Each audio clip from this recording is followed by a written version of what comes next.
खबर या वो मालूमात जो फेक है या ऐसा समझा जा रहा हो कि वो फेक हो, उसकी वो 3 साल तक की कैद है। फैसले करेंगे उनके खिलाफ। आप सिविल कोर्ट में नहीं जा सकते, आप सेशन कोर्ट में नहीं जा सकते, इवन आप हाई कोर्ट में नहीं जा सकते, आप सिर्फ सुप्रीम कोर्ट में जाएंगे।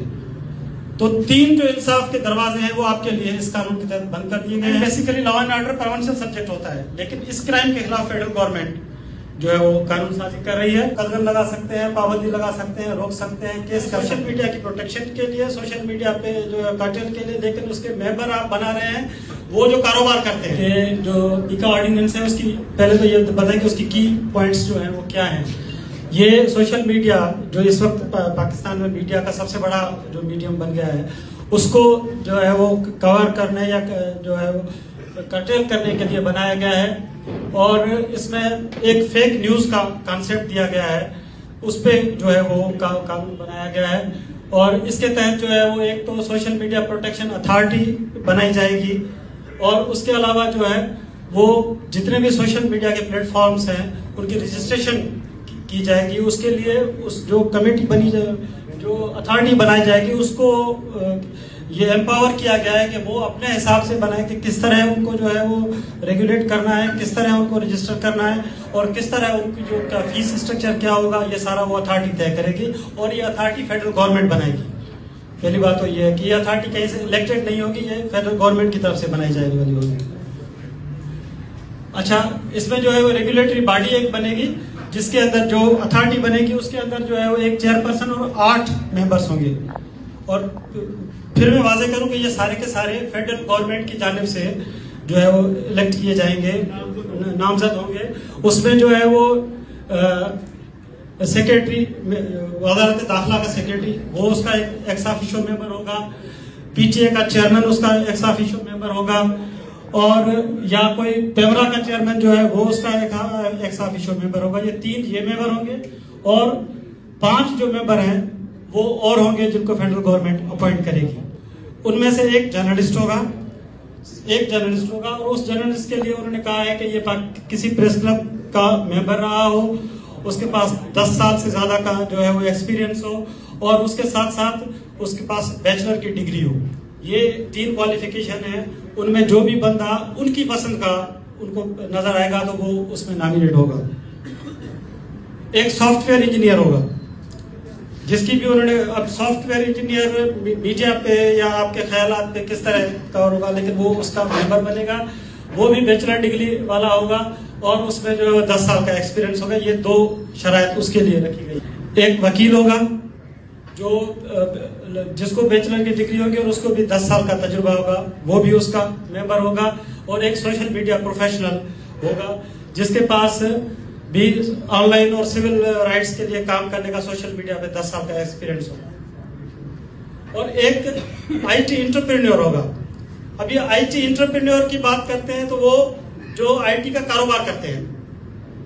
अब आप जा रहे हैं सोशल मीडिया की प्रोटेक्शन के लिए, सोशल मीडिया पे जो कार्टेल के लिए, लेकिन उसके मेंबर आप बना रहे हैं वो जो कारोबार करते हैं, उनका भी एक मेंबर होगा। तो 5 ये मेंबर होंगे, 3 एक्स ऑफिशियो मेंबर होंगे, जो आपको पता है सेक्रेटरी इंटीरियर, पेमरा का चेयरमैन और पीटीए का चेयरमैन, और एक चेयरमैन।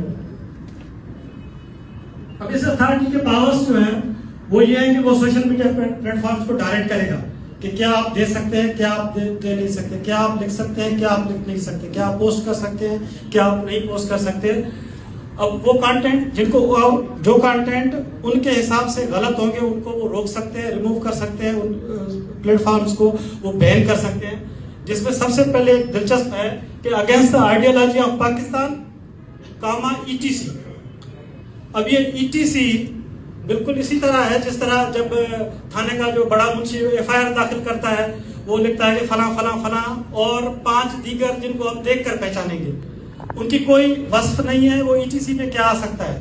ये ETC की वस्फ जो है वो अथॉरिटी तय करेगी कि कौन सी चीज जो है वो आइडियोलॉजी के खिलाफ है या कौन सी चीज उनके हिसाब से खराब है। ये कानून के अंदर वर्ड लिखा हुआ है, तो ये एक ओपन एंड वर्ड है कि उस पे वो जो है वो कदम लगा सकते हैं, पाबंदी लगा सकते हैं, रोक सकते हैं, केस कर सकते हैं। उसके अलावा वो अगर कानून हाथ में उठाने का किसी को जो है वो कहा जा रहा हो और जो है वो लोगों को जो है वो गवर्नमेंट की या प्राइवेट प्रॉपर्टी को जो है वो डैमेज करने के लिए उकसाया जा रहा हो, या जो है वो रिलीजियस और सेक्टेरियन बेसिस पे नफरत को बढ़ावा दिया जा रहा हो, तो इन किस्म के कंटेंट्स को वो रोक सकते हैं और उनको बैन कर सकते हैं या उनके खिलाफ केस भी हो सकता है। खबर या वो मालूमात जो फेक है या ऐसा समझा जा रहा हो कि वो फेक होगी।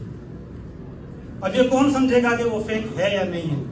जो 8 बंदे ऊपर बैठे हुए हैं वो अगर ये समझते हैं कि ये फेक है तो वो फेक है। सबूत है नहीं है वो एक अलग से बात है, लेकिन उसमें ये बात है कि believe that same may be fake और फॉल्स, वो गलत हो सकती है या वो फेक हो सकती है।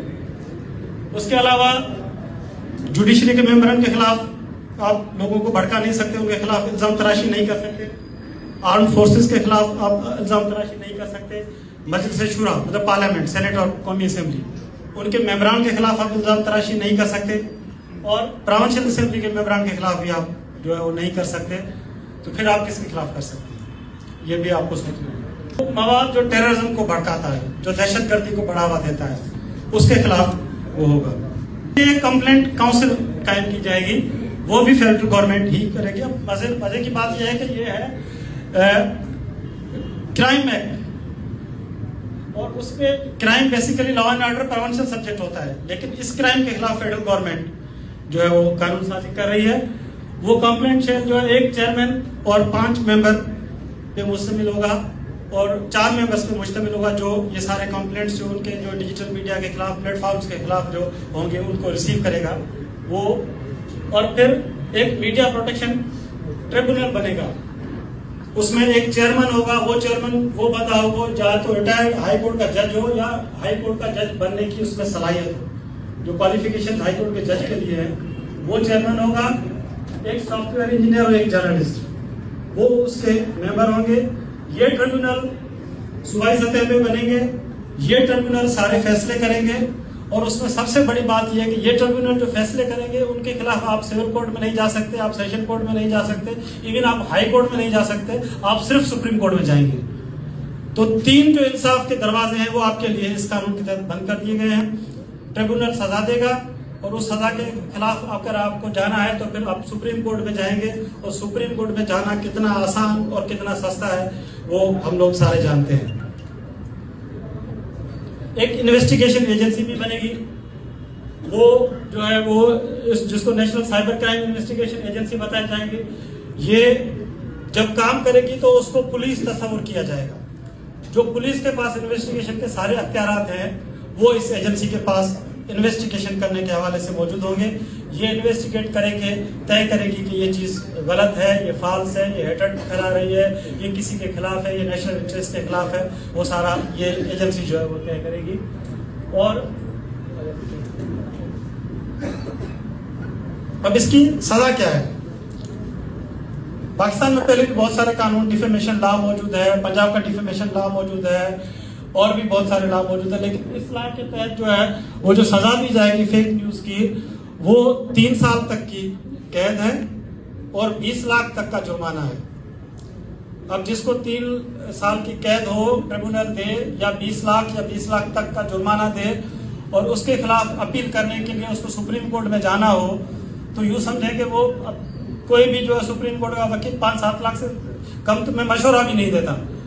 तो मतलब यह है कि वो दे के जान छुड़ाए या भुगत के जान छुड़ाए, इस तरह की सिचुएशन बनाई है। इसके अलावा बहुत सारे जो है वो डिफेमेशन ऑर्डिनेंस जो है 2002 का है, पंजाब डिफेमेशन एक्ट है। पंजाब डिफेमेशन एक्ट में बहुत सारी अच्छी चीजें भी बनाई गई हैं कि उसके कानून शहादत का इतलाक नहीं होता, और उसके अंदर जो है वो अगर कोई वल्नरेबल सेगमेंट से आता है तो गवर्नमेंट उनको जो है वो लीगल असिस्टेंट प्रोवाइड करती है, और बहुत सारी चीजें मौजूद है, लेकिन ये इसी लॉ में कोई नहीं है। तो ये